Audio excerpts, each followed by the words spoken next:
বাংলাদেশ একটি মহাক্রান্তিময় সময় অতিবাহিত করছে। স্মরণকালের সর্বশ্রেষ্ঠ বন্যায় ভেসে যাচ্ছে বাংলাদেশ।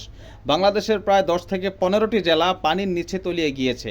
আর এই মুহূর্তে সারা বাংলাদেশের প্রত্যেকটা মানুষের মধ্যে একটা ব্যথা যে বাংলাদেশের লক্ষ লক্ষ মানুষ পানিবন্দী হয়ে আছে মহাবন্যার কারণে, স্মরণকালের সর্বশ্রেষ্ঠ বন্যার কারণে।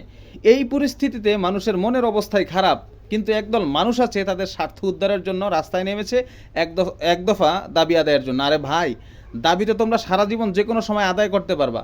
তোমাদের এখনই দাবি আদায় করার প্রয়োজনটা কি বলো? নাকি তোমরা এই বিষয়টাকে অন্যদিকে ঘুরানোর জন্য তোমরা চেষ্টা করতেছো? প্রিয় দর্শক, বাংলাদেশের আনসার বাহিনী যারা আছে তারা প্রেস ক্লাবের রাস্তা বন্ধ করে তারা এক দফা দাবির আন্দোলন করছে। এক দফা দাবিটা কি?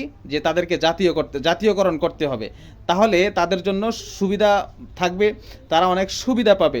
এখন তারা সেই সুবিধাগুলো পাচ্ছে না। আচ্ছা, তাদের সুবিধা কি অন্য সময় তারা আদায় করতে পারবে না?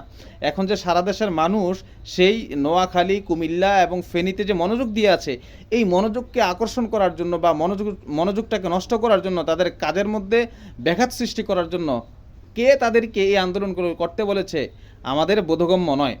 এই যে আনসার বাহিনী যারা আছে তারা যে এই যে বাংলাদেশের মহাক্রান্তিময় একটা সময়ের মধ্যে এরকম আপনার এক দফা আন্দোলন করছে, এই আন্দোলনকে আপনারা সমর্থন করেন কিনা বা এই ব্যাপারে আপনাদের কোনো মন্তব্য আছে কিনা কমেন্টে জানিয়ে যাবেন।